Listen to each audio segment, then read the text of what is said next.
A partir de este momento comienza Marxianos. Para compartir sus pensamientos galácticos quedan con ustedes Carlos Amir González, Daniel Vanina Croco y Luis Daniel Maceda.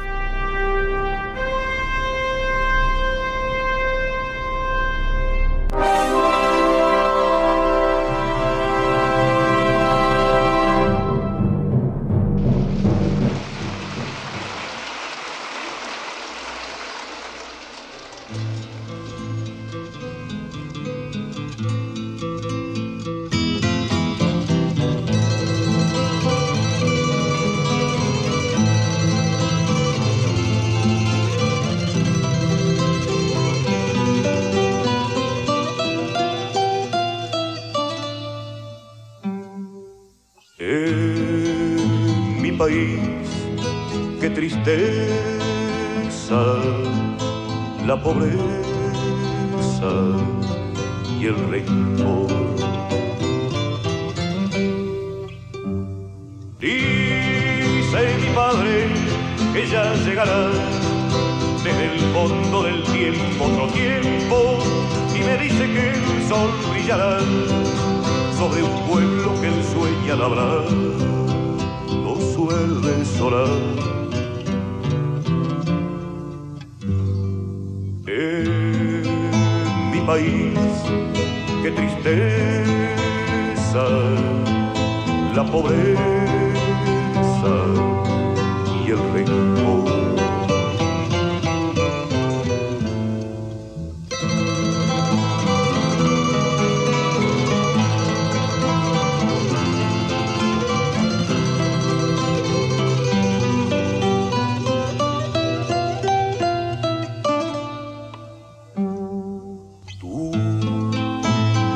Pediste la guerra, madre tierra, yo lo sé. Dice mi padre que un solo traidor puede con 1000 valientes. Él siente que el pueblo en su inmenso dolor hoy se niega a beber en la fuente clara del honor. Tú no pediste la guerra, madre tierra, yo lo sé.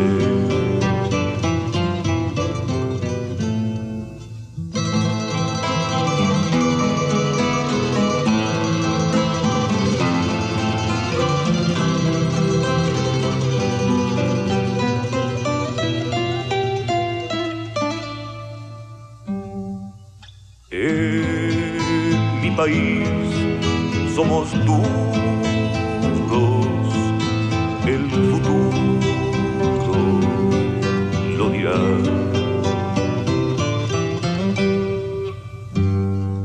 Canta mi pueblo una canción de paz, detrás de cada puerta está alerta mi pueblo, y ya nadie podrá silenciar su canción, y mañana también cantará.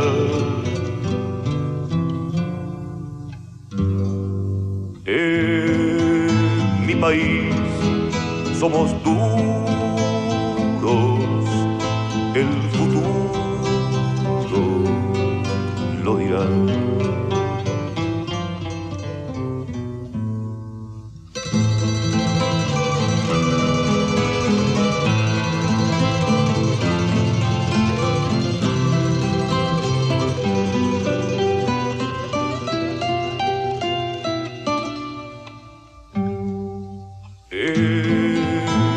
País, qué tibieza cuando empieza a amanecer.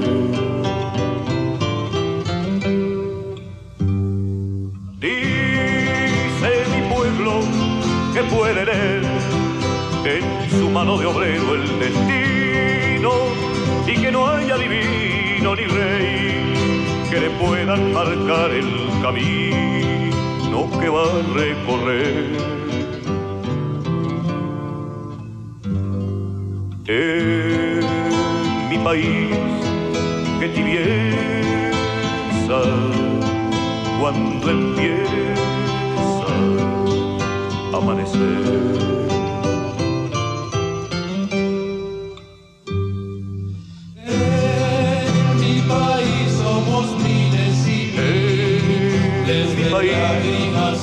Brillará, yo lo sé, el sol del pueblo arderá, nuevamente alumbrando mi tierra.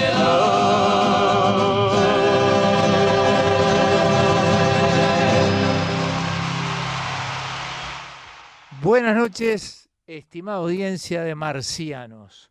Una nueva edición para hablar hoy de los hitos de la huelga general del 73. Estamos con los compañeros compartiendo esta noche. Lo tengo a mi derecha al doctor Daniel Vanina. ¿Cómo le va? ¿Cómo andás? Bien, bien. Vamos a hablar de los hitos. Exactamente. Y frente a mí tengo a Carolina Reyes. Muy buenas noches, bienvenidos todos los marcianos y toda la audiencia. Muy bien. En los controles, Leo Pereira, como siempre, muy eficiente en su labor, dando el apoyo técnico para que esta emisión se pueda llevar adelante en forma exitosa. Me quedé pensando en la letra de esta canción, ¿no? Porque dice que en su mano de obrero el destino, ¿no? Y usted sabe que hoy vamos a hablar de una cosa que pasó durante la huelga general que dependió de la mano de un obrero. Un hecho memorable de la resistencia a la dictadura. El apagón de la refinería de La Teja. Hubo una planificación, hubo un aval de la dirección de la CNT, hubo una recorrida por todos los puestos de trabajo de la refinería avisando que iba a haber una emergencia, hubo un apoyo técnico de ingenieros que dijeron cuál era la maniobra que había que hacer, hubo una convicción firme, pero en el último instante todo dependió de la mano de un obrero. De esa que nombra Citarrosa en la canción. Bueno, ese hecho que el tiempo ha dimensionado como una hazaña heroica, dependió de la mano de un obrero. Vamos a comentar por qué pasó eso, ¿verdad? Uno de los hitos de la huelga general. Hubieron otros, ¿verdad? Por ejemplo, la gran manifestación del 9 de julio por 18 de julio, justamente. A las 5 en punto. Unos días antes fue el pronunciamiento de la universidad en contra de la dictadura. ¿Qué? No, ¿y qué no? Había que juntarse en el Paraninfo y todo el mundo allí estar de acuerdo, todos los rectores, y salimos caminando. Con los rectores. Con el rector. Con el rector y todos los decanos de todas las facultades. Creo que estaban todos, con una bandera uruguaya, a caminar por 18 rumbo al obelisco, desde la universidad. Creo que alguno de ellos estaba esperanzado de que como eran viejos y estaban con una bandera uruguaya y eran los decanos de la facultad, no le iban a palear, nos murieron a palos. Yo estuve de guardia ese día en el hospital de clínica, era media mañana, y con Jorge Kian, que fue subsecretario del Ministerio de Salud Pública en el último gobierno de Tabaré, creo que fue. Salimos de la guardia, nos escapamos de la guardia y nos fuimos hasta ahí y participamos de la movida. Fue una pequeña cosa, pero a mí me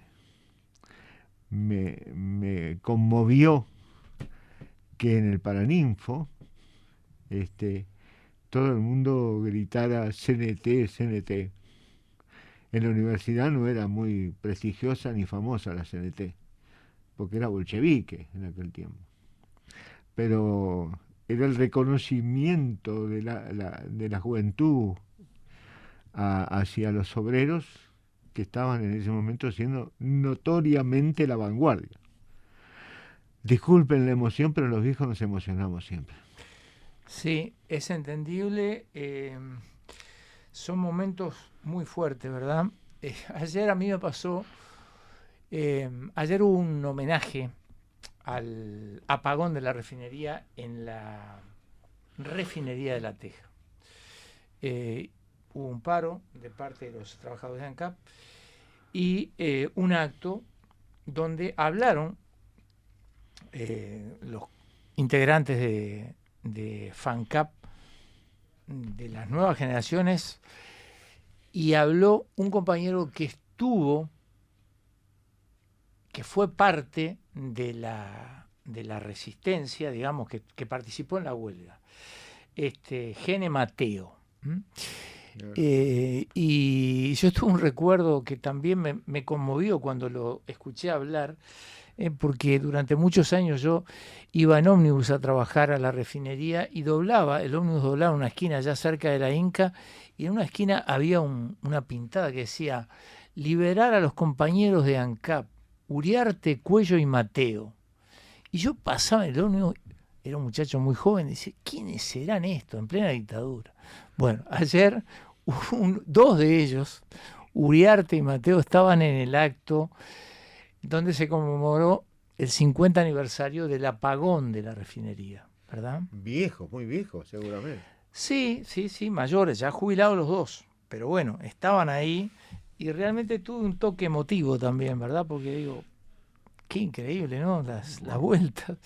Esos nombres que estaban ahí, que alguien pintó en clandestinidad, bueno, eran personas de carne y hueso que estaban homenajeando aquella gesta que fue el famoso apagón de la refinería, ¿no? Nosotros tuvimos oportunidad hace unos 10 años de entrevistar a uno de los protagonistas de esa gesta, Ernesto Goggi. Hubo dos compañeros que llevaron adelante esa acción del apagado de la refinería. Los dos se llamaban igual, Ernesto Goggi y Ernesto Vega. Hoy son fallecidos los dos. Ernesto Goggi murió hace unos pocos meses, en octubre del año pasado. Y a veces, yo creo que a veces uno le pasa por arriba a los hechos sin dimensionar la trascendencia, ¿no? Porque, a ver, estábamos en plena huelga general y no estábamos hablando de que se paró una fábrica que reparaba tornillos o que fabricaba tornillos, una refinería de petróleo, ¿verdad? Entonces, estos compañeros tenían, además de la responsabilidad de que la medida fuese exitosa, tenían sobre sus espaldas la preocupación por la seguridad de los compañeros que estaban trabajando en la refinería y por la refinería, ¿verdad? Porque una maniobra mal hecha podía haber causado una tragedia. Totalmente. Para los trabajadores, incluso para el barrio de La Teja, ¿no? Entonces, realmente fue algo muy fuerte esta acción, ¿verdad? Teniendo en cuenta también que una refinería, en la medida que se desarrollan procesos muy complejos, ¿verdad? Que tienen que ver con la fabricación de productos a partir del crudo, hay distintas unidades de refinación, uno no la puede apagar en 5 minutos, digamos. Hay, digamos, procesos que dependen unos de otros y que demandan un tiempo determinado, ¿no? En aquella época decía Goggi que el tiempo requerido era de 12 horas por lo menos. Estamos hablando de hace 50 años, ¿no? 12 horas. Ahora bien, ¿qué había pasado después del golpe de Estado? Los compañeros en ANCAP habían ocupado, ¿no? ¿Se acuerdan que la vez pasada habíamos contado que la CNT, en la sede del Sindicato del Vidrio, en La Teja, había decidido inmediatamente la ocupación de los lugares de trabajo? Bueno, la refinería estaba ocupada. Hubo un proceso de diálogo con el entonces ministro del Interior. ¿Se acuerda quién era? El coronel Néstor Volentini. Bueno. Pero el 30 de junio, los delegados de la CNT que habían ido a dialogar o que habían sido citados a dialogar, finalmente no llegaron a ningún acuerdo, se pudrió todo. Y el 30 de junio, el general Rapella, otro de los personajes de aquella época del ejército, parte de Capurro con tanquetas, soldados y perros para entrar a la refinería, con un gran estruendo que iba creciendo a medida que se aproximaban. Tiraron un tejido y se metieron adentro de la refinería con las tanquetas, los soldados armados y los perros, y ocuparon la sala de controles de la refinería, poniendo en riesgo la integridad de la refinería, ¿no? Porque meter tanques de guerra, tanquetas adentro de una refinería de petróleo es algo bastante delicado. Eso pasó el 30 de junio. El 2 de junio, el coronel Néstor Volentini hizo una conferencia de prensa. En esa conferencia de prensa dice que la huelga estaba derrotada y que una de las muestras de que la huelga estaba desfalleciendo era que la refinería de ANCAP seguía funcionando, que la llama de la refinería seguía encendida. Bueno, esto fue como cuando a uno le mojaban la oreja, ¿no? Cuando era chico, y provocó una reacción de los compañeros. Entonces, los trabajadores de ANCAP deciden plantear la posibilidad de parar la refinería, de apagar la refinería. Eso se consulta a nivel de la CNT, de vuelta, ahí en la sede del Sindicato del Vidrio, y allí tienen el visto bueno de la central, ¿verdad?, que los autoriza. Horas antes, Ernesto Goyi y Ernesto Vega, operarios ambos de la refinería, hacen una recorrida por todas las unidades, avisando a los compañeros que iba a haber una emergencia en la refinería, ¿no? Ya con el ejército instalado, las tanquetas, los soldados, los perros y las armas, y todo el despliegue ahí, ellos corren la voz de que va a haber una emergencia. Y el 2 de julio, en la noche, emprenden la acción de apagar la refinería, ¿no?, sobre la cual han habido diversas versiones, ¿verdad? ¿Dónde fue? ¿Fue en la refinería? ¿Fue adentro? ¿Fue afuera? Tiraron la cadena. Yo me acuerdo que era muy joven y me decían que habían tirado la cadena dentro de una chimenea de la refinería.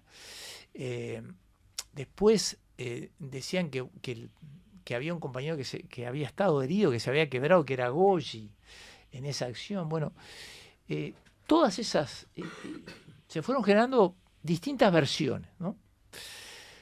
Pero en el año 2013 tuvimos la oportunidad de dialogar mano a mano durante más de una hora con Ernesto Goyi y nos contó paso a paso qué pasó esa noche donde se apagó la refinería de La Teja.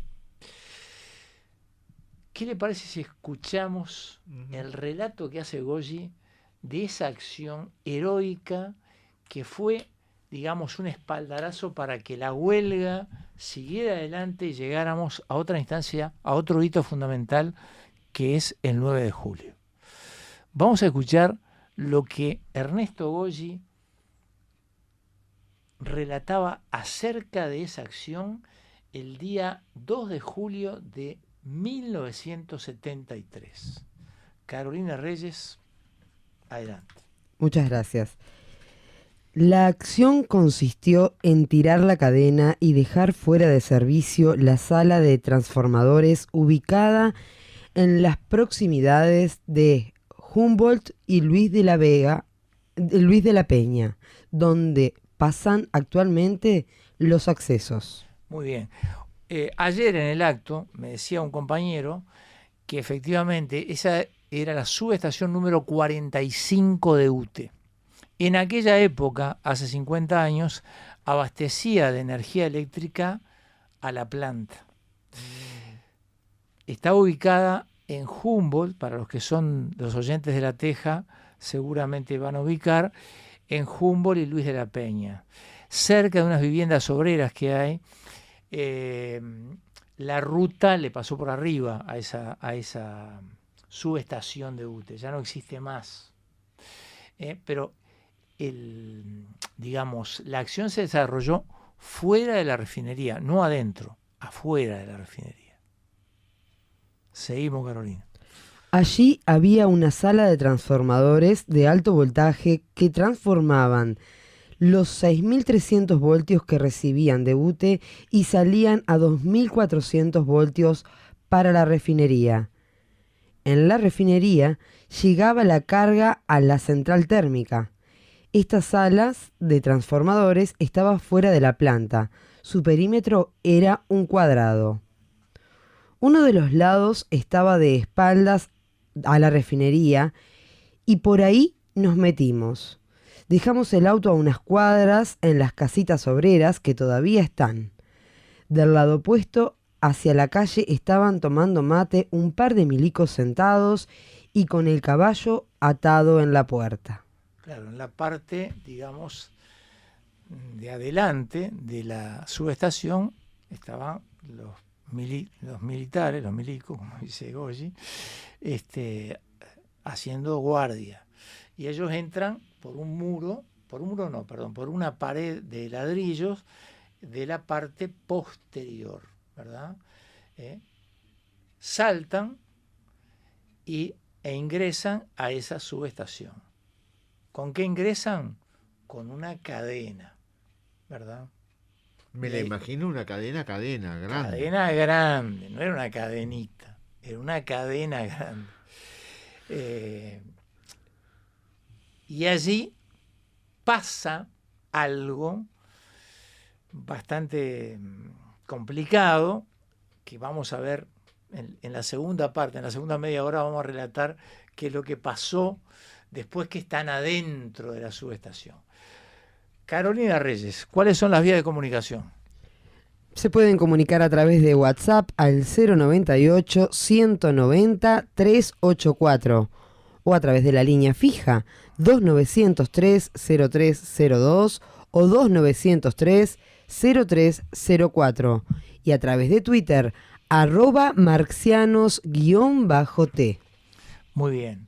Bueno, yo quiero saludar a Víctor Garaventa, que nos está escuchando en Paysandú, y a Carlos Penón, que también nos está escuchando en Paysandú, dos compañeros jubilados de la industria del Portland, de ANCAP, y también a Roberto Hermida, con quien dialogamos a propósito de este tema hace unos meses, que también sé que nos está escuchando atentamente, porque siempre Roberto tiene una profunda admiración por estos compañeros y un profundo cariño por Ernesto Goggi. Así que bueno, un saludo grande también para Roberto Hermida, un compañero de fierro, ¿verdad? Bueno, ¿usted se enteró de este tema del apagón de la refinería? ¿Cómo le llegó a usted? No, creo, sí, yo no recuerdo exactamente cómo Ajá. fue, pero ¿Se conoció el hecho, digamos? sí, claro. No se conoció los entretelones, cómo fue, qué había que hacer para apagar la llama. Pero al otro día que se apagó la llama, todo el mundo hablaba de que se había apagado la llama. Ah, Inclusive se rumoreaba que la llama estaba encendida artificialmente que no era producto del accionar de la planta, sino que se estaba haciendo con supergas. Se ponía supergas para que la llama, aunque fuera pequeñita, pero por lo menos fuera algo. No sé si eso fue así o no fue así. no creo No, porque lo que se hizo fue bajar los caudales de producción, pero la planta estaba operativa, ¿no? la Sí. planta seguía, claro. Seguía, sí. O sea, Sí, no, sí. cuando la pagaron porque estaba funcionando, digamos. Sí, en ese momento todavía la huelga se mantenía muy fuerte, muy dura, y eran momentos muy complicados. Eh, en la calle estábamos nosotros y ellos. Y nosotros los que estábamos en huelga, los que estábamos peleando contra la dictadura, y los otros los milicos. Porque la gente, al no haber ómnibus, después empezó a haber de vuelta ómnibus. Una de las cosas que se hicieron, ya avanzados del 8, el 7, el 8, el 9, el 10, fue que la gente en algún gremio donde había participación de la gente se había volcado a trabajar de vuelta. Muchos huelguistas se volcaban a trabajar para de adentro tratar de volver a sacar a la gente para afuera. Que eso era muy duro también, eso era muy duro. Y de esto ahora eso no es una consideración de aquel tiempo, pero ahora saber que te van a matar o te van a matar a palos, y tener que hacerlo igual, estos dos compañeros, porque no era una cuestión de ir y tirar la cadena y volver. Era probablemente todo eso terminara mal y terminó regular bueno, porque hubo problemas, pero se evitó, no fueron capturados los compañeros. No fueron capturados. ¿Y usted trabajaba en la clínica en esa época? Porque en Sí. esta historia aparece de nuevo el hospital de clínicas. Sí, trabajaban en la clínica. Bueno, Trabajaban en la clínica. bueno. En el octavo piso, con Le botón. voy a- La clínica médica. Le vamos a contar por qué aparece nuevamente, por qué aparece el hospital de clínicas al final de la historia esta del cadenazo. Increíblemente, su lugar de trabajo también está vinculado a esta historia. Estamos en las 19:30, vamos a la pausa.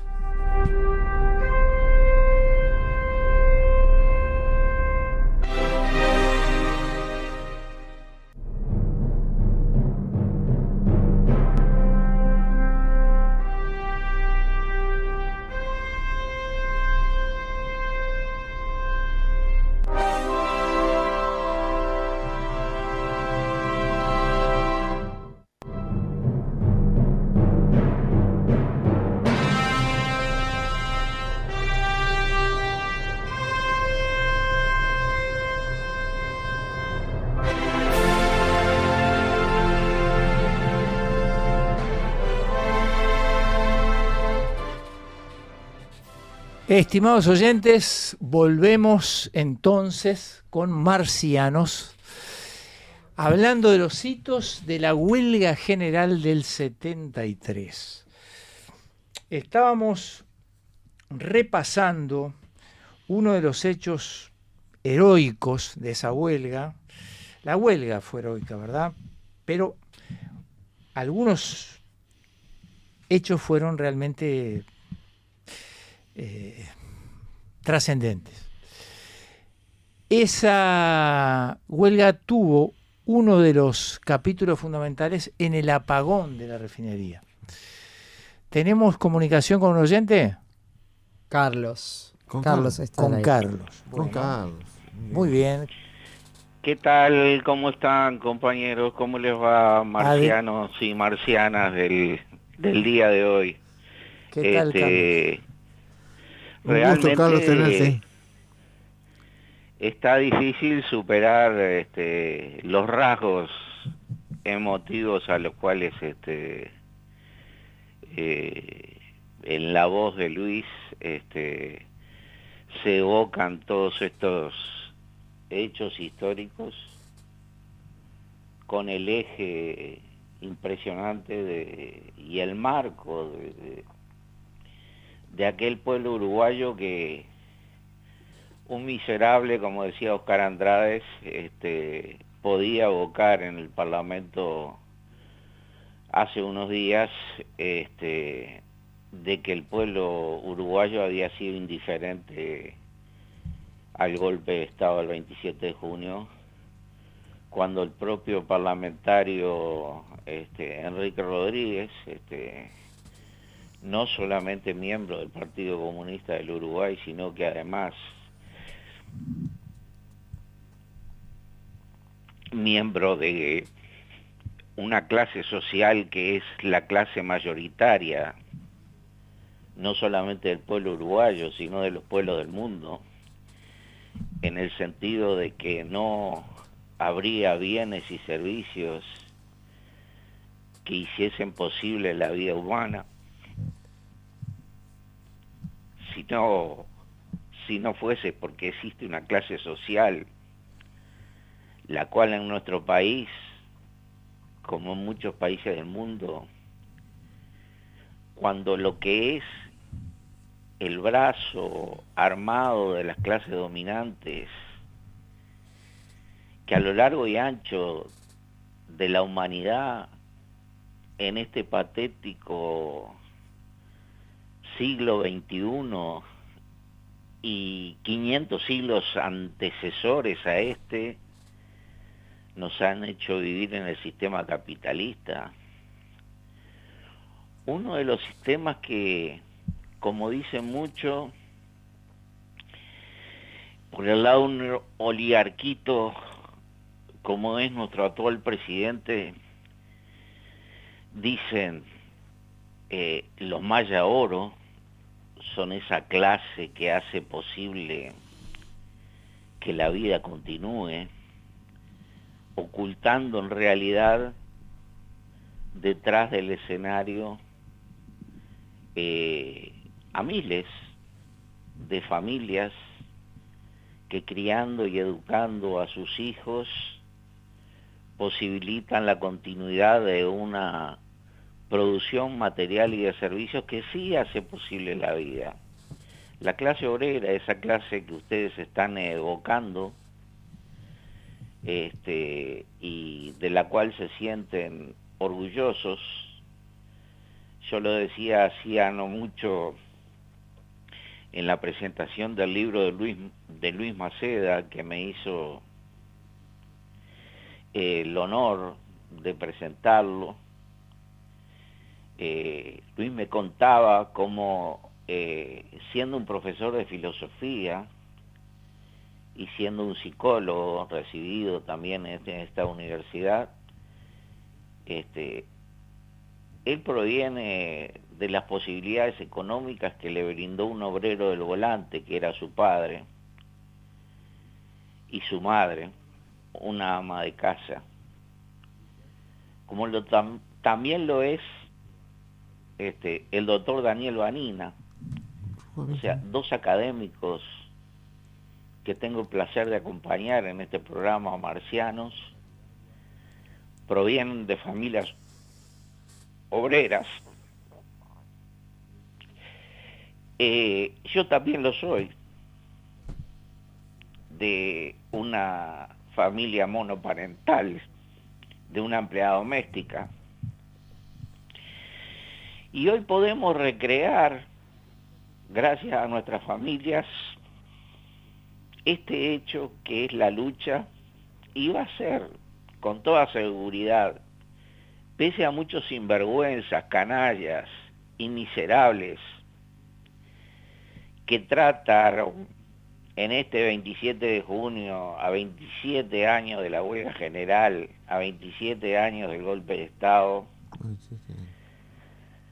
de tratar de borrar el antes, el durante y después de la dictadura que hace 50 años estamos viviendo, con la continuidad en muchos gabinetes, en muchas gobernanzas, de los mismos miserables, pero que están yendo a ser juzgados por sus dichos, por sus hechos y por sus continuidades. Cambia, todo cambia, seguirá cambiando y habrá justicia. Hasta por Sacco y Vanzetti habrá justicia.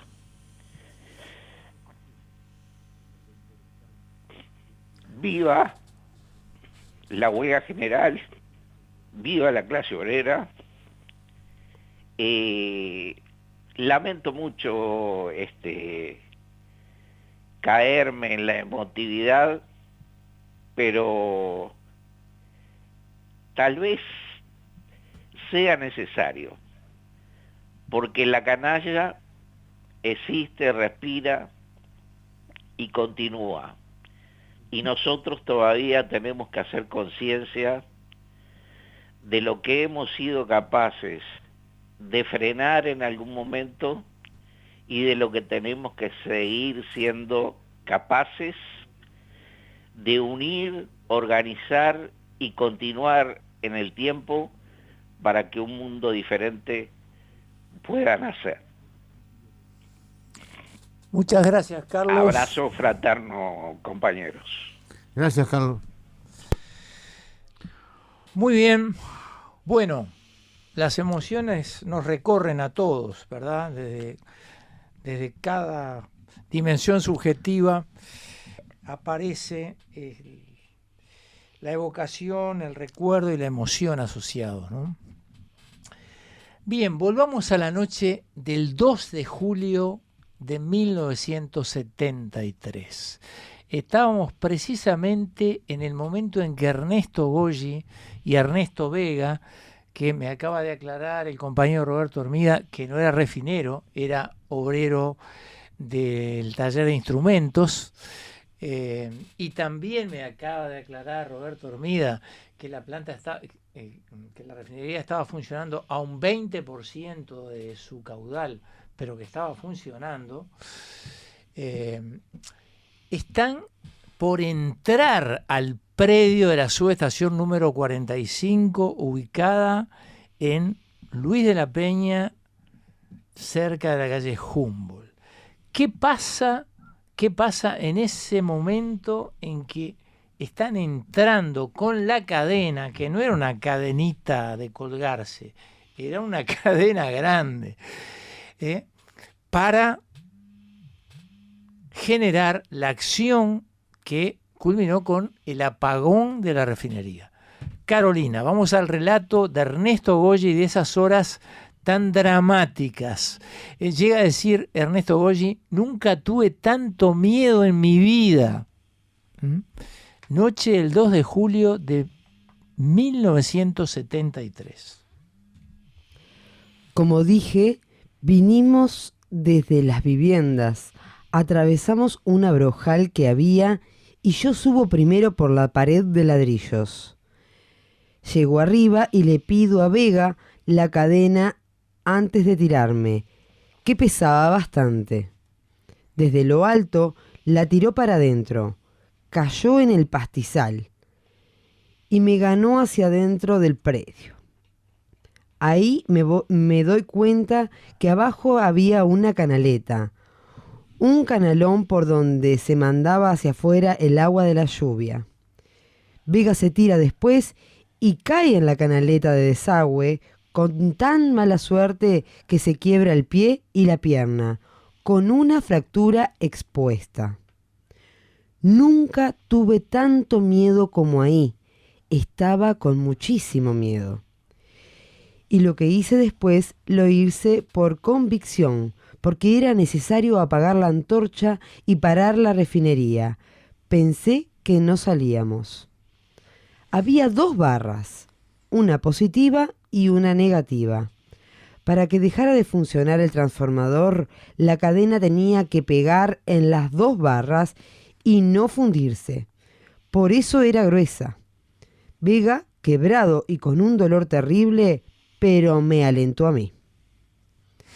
A Vega nunca le conocí el miedo. Entre los dos revolíamos la cadena y cayó justo dando en las 2 barras. Se fundió el transformador, se carbonizó.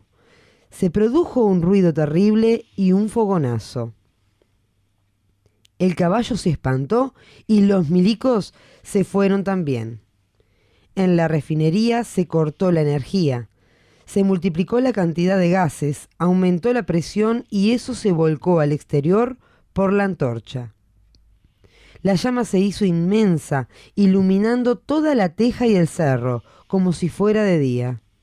Luego se apagó totalmente.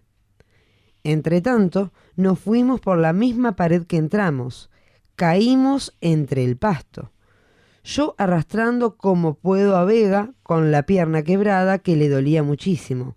Cada vez que se movía, la pierna era un quejido.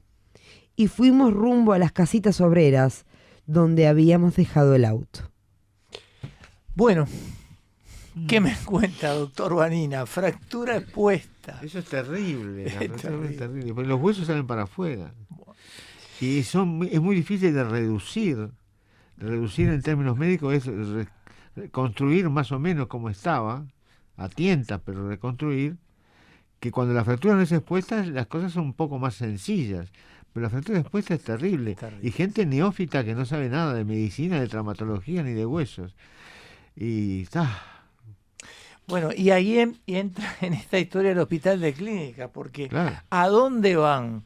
Y sí. Lo sube al auto Ernesto Goyi a este compañero y van al hospital de clínicas y lo dejan en la emergencia de clínicas y él se pierde en la noche, ¿no? Porque a esa altura ya era Seguramente pasa la clandestinidad. cuando pasaba algo parecido a eso, en la clínica hacíamos una evaluación si cómo estaba el paciente, no solo la pierna, y después lo llevábamos a traumatología que quedaba al costado del clínica. Sí, me acuerdo. Al costado del clínica, y ahí se lo dábamos a los traumatólogos. Exactamente. Salvo que tuviera alguna lesión que comprometiera la vida del paciente, que entonces teníamos que solucionarlo nosotros en la clínica. Claro, claro. Pero si era solo traumatológico, era para la traumatología.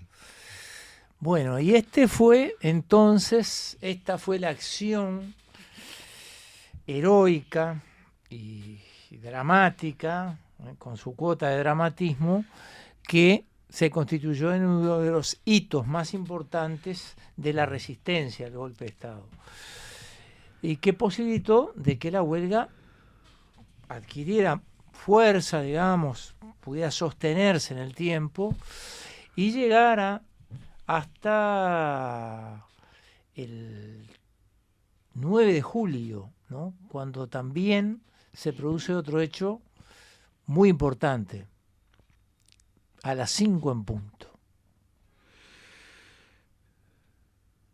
Yo no recuerdo los entretelones, pero no fue sencillo convencer al conjunto del FA a salir a manifestarse porque teníamos miedo, había mucho miedo, no sabíamos cómo iba a responder la dictadura, porque podía responder a fuego graneado. Entonces, al final hubo un acuerdo y fue todo para el 9. Y fue todo a las 5 de la tarde. Me acuerdo que decían, si llegás 5 menos 5, llegaste temprano. No, si llegaste 5 y 5, llegaste tarde. Entonces tenés que llegar a las 5 de la tarde. Y tenía que regularte para llegar a las 5 de la tarde. Y ahí fue. Y fue la famosa anécdota de Rubén Castillo, ¿no? Que desde Radio Sarandí leyó Sí, un claro. poema de García Lorca que decía a las 5 en punto. Claro, porque él hizo un concurso, no sé cómo fue que hizo, por el cual había que adivinar algo, había que responder Ajá. alguna pregunta que correspondía a ese poema y Repetía. repetía el poema incansablemente durante, 2 horas, A las 5. a las 5 de la tarde. Y Esa repetía era el poema. la contraseña para todos que estaban convocados a ir a 18 de julio a manifestarse, ¿no? Yo leía un libro que salió hace un tiempo, cuando la última campaña electoral, donde Daniel Martínez también cuenta su experiencia con respecto a ese 9 de julio y sus primeras corridas, y una manifestación que fue multitudinaria, ¿no? Se hablaba de 100.000 personas, yo no sé si es tanto así, pero era lo que había. La gente copaba todo 18, cuando entraban las chanchitas o cuando estaban los jeeps o cuando estaban, se abría la gente y cuando se abría terminaba y se volvía a cerrar detrás de los jeeps, detrás de los cosas. Había coches particulares que traían tiras con ametralladoras por fuera de la cosa que tiraban a la multitud. Al final se dio cuenta que eran balas de fogueo porque no caían muertos la gente que ellos tiraban, pero causaba mucho pánico, que a vos te apunte con una ametralladora y y bueno, se hizo lo que se pudo. No se logró lo que estaba planteado, porque no estaba planteado, había una posibilidad: transformar a la huelga en una huelga insurreccional. ¿Ah, sí? Sí, claro. Esa era una de las vías de llegar al poder. Y como decía el Che, la revolución, si es en serio, se gana o se muere. ¿No? Estamos hablando del 60, en este caso del 73. Pero esa era la actitud del revolucionario de aquella época. Se gana o se muere. Y yo no digo que esté bien o esté mal, pero lo que estaba planteado en esos términos en aquel momento. Pero hay que hacer notar que no hubo grietas en la dictadura. No hubo grietas.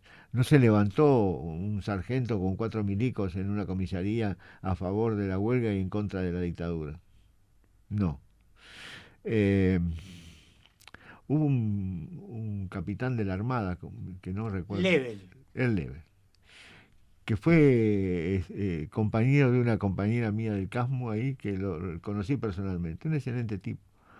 Que puso... Abajo la dictadura. Abajo la dictadura, soy el capitán Nebel. Se vistió de gala y salió y salió al balcón de la casa con un revólver. Pero está dura de pelar esa, ¿no? No se logró una grieta en esa cosa consolidada.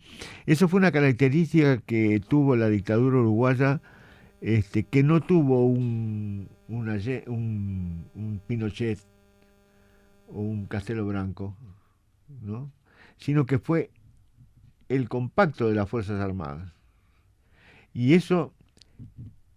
otra cosa que hicieron fue comprometer a las Fuerzas Armadas en lo más posible con todo. Por ejemplo, mirá qué ejemplo te voy a dar, un ejemplo casi risible. Mandaban ginecólogos al penal de Libertad. Médicos, ginecólogos, que eran médicos, pero hacía 20 años que no veían un hombre, que veían solo mujeres, porque eran ginecólogos. ¿Y por qué los mandaban? Para comprometerlos. Oftalmólogos mandaban. O sea, todo el que estuvo ahí está comprometido con. Entonces eso le servía. Y había jóvenes y viejos. El conjunto de las Fuerzas Armadas de alguna manera participó de eso. Y sigue participando, en parte. Eso de que los alférez de ahora, o los tenientes de ahora, o los capitanes de ahora no tienen nada que ver con la dictadura, no es cierto. Culturalmente no es cierto. Es cierto físicamente, porque no había nacido todavía. Pero se sigue predicando lo mismo. Y es la primera vez en la historia del Uruguay que hay un partido militar, ¿no? Vamos a hablar de Cabildo en algún momento. De Cabildo abierto. O sea que había en algunos sectores la idea de iniciar una insurrección a partir de la huelga. Era una posibilidad. Era una posibilidad. El 9 de febrero era una posibilidad también. Se ha hablado mucho del 9 de febrero, si fue un momento del golpe, si el Partido Comunista apoyó a la dictadura porque no estuvo el 9 de febrero, un montón de cosas. Yo no estuve cocinando nada porque yo era un perejil en ese momento dentro del partido, pero nosotros teníamos un trabajo en la cuarta, para decirlo en la jerga nuestra de aquel tiempo. Trabajo en la cuarta, que era en la primera línea de trabajo era el partido, el segundo era la clase obrera y el tercero el Frente Amplio y el cuarto las Fuerzas Armadas. ¿Cómo? Básicamente de dos formas. Uno, ustedes son el gobierno ahora, entonces yo te traigo todos los problemas a vos. Había un problema en los textiles, iban al cuartel de la esquina a decirle, bueno, ahora tenemos este problema, ¿cómo lo resuelven? Ustedes son los que mandan. Y la otra eran los vínculos personales. Allá por el 77, no quiero mentir, pero por ahí, 77 tal vez, porque creo que fue después que yo caí y no fue mucho más allá. Cayeron un conjunto bastante grande de capitanes y mayores vinculados a que estaban afiliados al Partido Comunista. Ya en actividad. En el 77. 77. Y estuvieron presos. Y estuvieron torturados. Y con una actitud muy especial, porque a ningún preso político se le ocurriría decir eso. ¿Qué dijeron? Me van a llevar a tortura, pero juro por mi honor. Eran milicos. Entonces juraban por el honor. A nosotros no se nos ocurría jurar por nuestro honor. Juramos por el partido, por el pueblo, por la clase obrera, pero no por el honor. Y varios de ellos tuvieron actitudes muy, muy duras, muy firmes, muy enfrentamiento. Pero bueno, eso fue lo que no pudimos hacer el salto. El partido tenía información, yo no. El partido, yo estoy convencido, de repente me equivoco, pero estoy convencido que el partido tenía información acerca de la situación interna de las Fuerzas Armadas, más de lo que la gente piensa, o que el común de la gente en aquel momento teníamos. Porque tenía vínculos, porque en el penal de Libertad, todos conocimos a compañeros que eran compañeros. Un par de compañeros que eran trabajaban para la CIA, para los milicos y para el Partido Comunista. ¡Qué cóctel! A partir del momento que los milicos averiguaron que también trabajaban para el Partido Comunista, lo metieron en cana. Pero él nos decía a nosotros ahí en la barraca, que vino el partido y le dijo, vamos, te proponemos una cosa, fulano. Y aceptó. Te proponen una cosa, vamos a armar un boliche en la esquina del Ministerio de Defensa. Y los mozos lo ponemos nosotros, eran todos los JC. Vos estás al frente, nosotros te bancamos, y bueno, y vos haces lo que puedas. Y él decía que escuchando las conversaciones de la gente que salía del ministerio y se juntaba ahí en el boliche, que algo hablaban de lo que habían hablado media hora antes, y él ataba cabos. Y nosotros decíamos, este hombre es muy peligroso porque de lo que hablamos nosotros también atacamos. Allá en la jerga nuestra le decíamos a la rata grande y la rata chica, por un problema de dimensiones, había uno alto y otro bajito. Pero eso ocurrió en este país. En este país. Bueno, estamos llegando al final, entonces, muy interesante toda todas estas historias que tienen que ver con la gran historia, ¿verdad? Que se entretejen con la historia de nuestro país. Los testimonios, ¿verdad? Exactamente, y con la resistencia a la huelga general. Y a nuestros héroes, que fueron hombres de carne y hueso, trabajadores, que en determinado momento, tal vez sin que la mayoría de la gente lo supiera, se jugaron. Y tuvieron muchísimo miedo, pero como decía Ernesto Goyi, una gran convicción en lo que estaban haciendo. Amigos, nos vamos. Nos despedimos, saludamos a Inocencio, que está presente como cada martes. Pero estupendo. Bueno, Hasta el martes. yo, antes de irnos del todo, yo iba a proponer al aire 2 temas. ¿Te acordás que yo te dije 2 temas? Dale. Uno, son 2 artículos que yo leí en el Diplo de junio. Uno es, ¿hay guerra fría en este momento? Hay una guerra fría que algunos llaman Guerra Fría 2.0 entre China y la cosa. Y otra es Avatar 2. Avatar 2. Yo dije, ¿y esto qué es? Avatar 2. Entonces, es la ciencia ficción reflejada en las luchas sociales y en el pensamiento de la intelectualidad europea, sobre todo francesa. ¿Qué Muy temas, interesante. ¿Qué tema? Hasta el martes.